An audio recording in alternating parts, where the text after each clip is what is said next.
À lecture de Matthieu 26, 6 à 13, nous sommes au village, à Béthanie, et il y a là une femme avec un vase d'albâtre rempli d'un parfum de grand prix qu'elle répand aux pieds de Jésus. Cet incident fait ressortir en tout premier lieu le fait que dans l'ordre des valeurs, le Seigneur Jésus occupe la première place. C'est même trop peu dire la première place. Il est au-dessus et en dehors de toute comparaison possible. Quelqu'un s'en est rendu compte à Béthanie et a réalisé de quoi il était digne. La remarque des spectateurs revient à ceci. Était-ce bien la peine pour lui? C'est là, au fond, ce qu'ils ont voulu dire. Il n'en vaut pas la peine. Naturellement, ils n'auraient pas formulé leur pensée dans ces temps-là, mais elle voit bien, elle, quel sacrifice il mérite. Elle discerne dans sa personne quelque chose qui n'a pas de prix. Et c'est cela qui est au premier plan ici. C'est une caractéristique de Béthanie aussi bien que de la chambre haute et de mon église. C'est un trait distinctif du rassemblement de ceux qui sont siens, de cette phalange qu'il est selon son cœur. Reconnaître ce qu'il y a dans sa personne d'infini sans prix. Réaliser qu'on ne trouve jamais rien de trop précieux à déposer à ses pieds. Pour vous qui croyez, il a du prix. 1 Pierre 2,7. Tout cela est très simple, mais il y a là un geste, encore une fois, qui montre à quel point était intense et profond le culte dont le Seigneur Jésus était l'objet à Béthanie. C'est un trait qui confère à ce village qu'il aimait un caractère tout spécial. C'est aussi ce qui donne au rassemblement des siens du prix à ses yeux. Là au moins, sa vraie personnalité est reconnue, on ne le méconnaît pas, on réalise qu'il est qui il est, et on se rend compte de quoi il est digne. Et il faut cela dans la maison de la foi. C'est une caractéristique qui doit se développer de plus en plus et nous devons nous en préoccuper. Une reconnaissance spontanée et toujours grandissante de sa valeur et de tout ce qui, en lui, est précieux au-delà de toute mesure. Quelle différence entre cette atmosphère de Béthanie et les formes souvent si rigides d'un système ecclésiastique.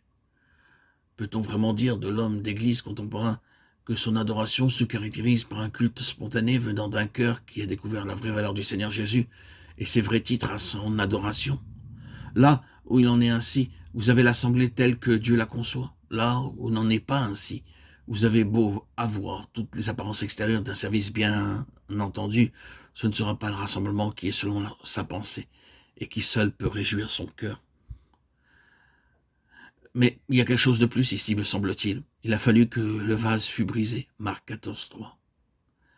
Pour manifester au dehors la valeur du parfum, il faut des brisements pour que les vases de terre dans lesquels nous portons ce trésor laissent apparaître au dehors l'œuvre glorieuse de Christ.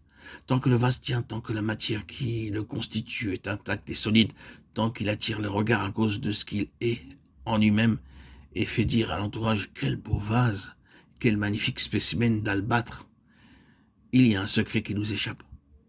Nous pouvons faire grand cas de certains hommes, de leur intelligence supérieure, de leur prédication éloquente, de toute leur personnalité extérieure, prenant en considération avant tout le vase, la personne, sans jamais attendre à ce qui est intérieur et caché.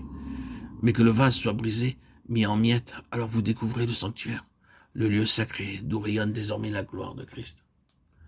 Vous le voyez chez Paul.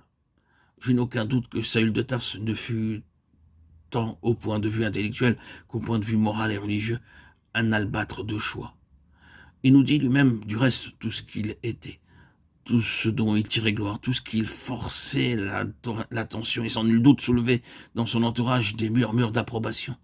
Mais un jour cet homme est brisé, et dès lors ce n'est plus Saül, ce n'est même plus Paul, mais c'est la beauté et la gloire de Christ. La bonne odeur de Christ, le parfum de Christ s'échappe au dehors quand le vase est brisé.